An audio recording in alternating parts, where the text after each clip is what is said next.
Assalamualaikum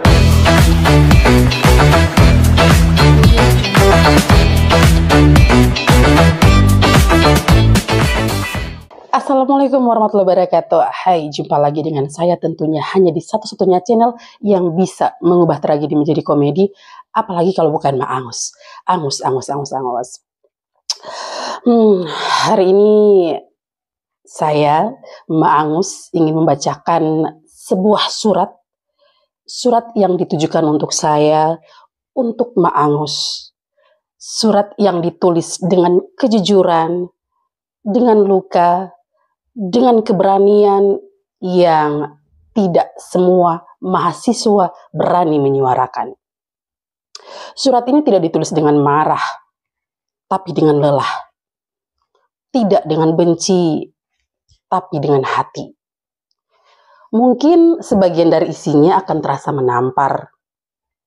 Tapi barangkali tamparan yang lembut itu perlu agar kita, Ma Angus, para dosen, para pendidik tidak lupa untuk kembali melihat ke bawah, ke tanah tempat kita dulu berdiri sebagai mahasiswa.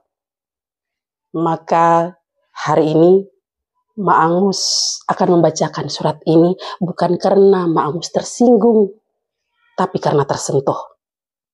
Dan mungkin surat ini ditujukan untuk saya, untuk Ma Angus, tapi akan didengar oleh siapapun yang bersedia membuka hati.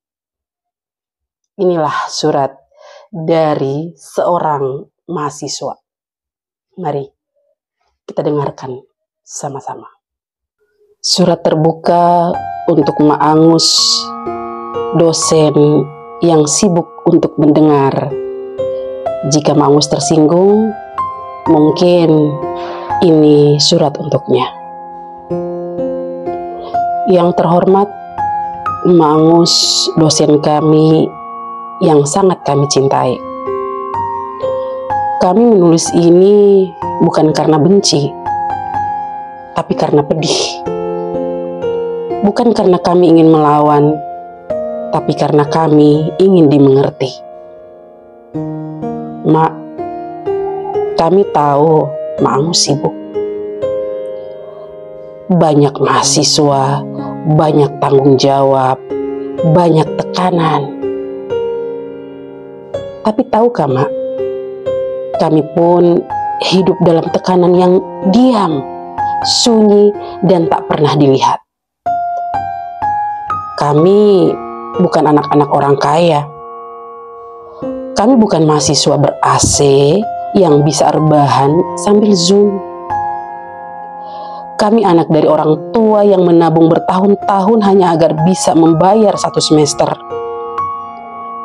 Anak kos yang harus memilih bayar listrik, beli makan, atau isi kuota. Kadang kami tertidur bukan karena lelah belajar, tapi karena perut kosong. Tapi esoknya kami tetap datang ke kampus dengan senyum dibuat-buat supaya dunia tetap mengira kami baik-baik saja. Kami bangun pagi bukan hanya untuk kuliah, tapi untuk bekerja. Bekerja agar bisa makan malam nanti. Bekerja sambil mengejar revisi yang belum dijawab. Kami belajar bukan hanya dari buku, tapi dari menahan lapar dan diam di balik tawa yang kami palsukan. Dan ketika kami kirim pesan, "Mak, boleh minta waktu bimbingan?"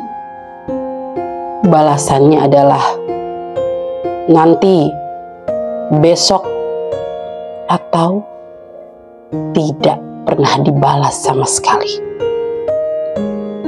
Kami mengerti Mak tidak punya kewajiban untuk membalas secepat mungkin, tapi apakah kemanusiaan juga punya jadwal? Lucu. Katanya kami harus disiplin waktu, tapi jam dosen kadang berjalan menurut kalender matahari sendiri. Kami tidak minta dimanja, Mak. kami hanya ingin dihargai. Kami duduk di ruang bimbingan seperti menunggu Tuhan turun tangan. Kadang mak datang telat 1 jam, kadang tak datang sama sekali, tapi kami tetap datang. Dengan kemeja terbaik yang kami punya, dengan semangat yang dipaksa tetap hidup. Kami datang membawa harap, bukan sekedar draft, tapi pulang hanya membawa revisi yang tak dijelaskan dan janji yang digantungkan.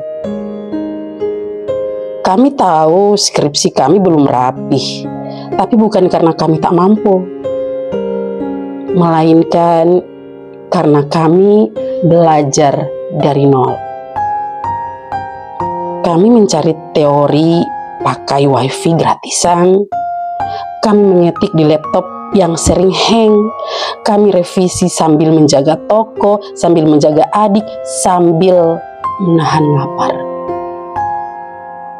Dan ketika kami salah, kami langsung diberi label malas. Tapi ketika bimbingan tertunda berminggu-minggu, kami hanya bisa diam karena mahasiswa yang protes katanya susah lulus. Mak, kalau dulu mak pernah mengalami ini, kenapa kini seperti lupa? Kenapa luka yang mak terima justru mak wariskan ke kami?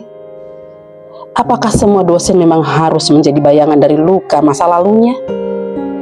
Atau sebenarnya kami hanya sedang terjebak dalam akademik yang tidak pernah benar-benar dewasa?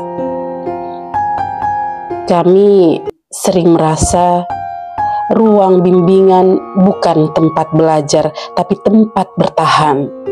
Bukan tempat mencari ilmu, tapi tempat membuktikan diri di depan ego orang yang lebih dulu luluskan oleh sistem. Mak, banyak dari kami yang hancur diam-diam. Ada yang kehilangan semangat, ada yang menjual HP-nya untuk bayar semester tambahan, ada yang mengundurkan diri bukan karena bodoh, tapi karena tak kuat menunggu dosennya yang tak pernah datang. Ada pula yang akhirnya lulus, tapi dengan trauma dan ketakutan akademik yang akan ia bawa seumur hidup. Kami tidak butuh gelar cepat, kami hanya ingin dibimbing dengan niat. Karena lucu, mak, di spanduk kampus tertulis mencetak generasi unggul, tapi di meja bimbingan kami hanya dicetak dengan revisi setengah hati dan janji yang tak pernah pasti. Jika hari ini kami terdengar berani, itu bukan karena kami ingin melawan, tapi karena kami tak ingin adik kelas kami mengalami luka yang sama. Dan kalaupun surat ini tak membuat mak luluh, setidaknya biarlah ini menjadi saksi bahwa pernah di satu waktu mahasiswa yang miskin ini lelah dan sunyi berani bersuara. Kami tahu tidak semua dosen seperti mak, tapi jika kami tak bisa bicara ke semua, biarlah kami bicara ke satu dengan harapan yang lain ikut mendengar. Kami menulis ini bukan untuk mengubah sistem. Mungkin kami terlalu kecil, tapi kami ingin setidaknya dengarlah sebagai manusia. Terima kasih, mak.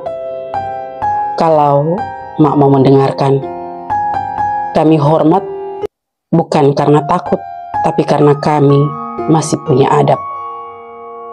Dari kami, mahasiswa yang belum tentu lulus, tapi sudah terlalu sering diuji sebelum sidang.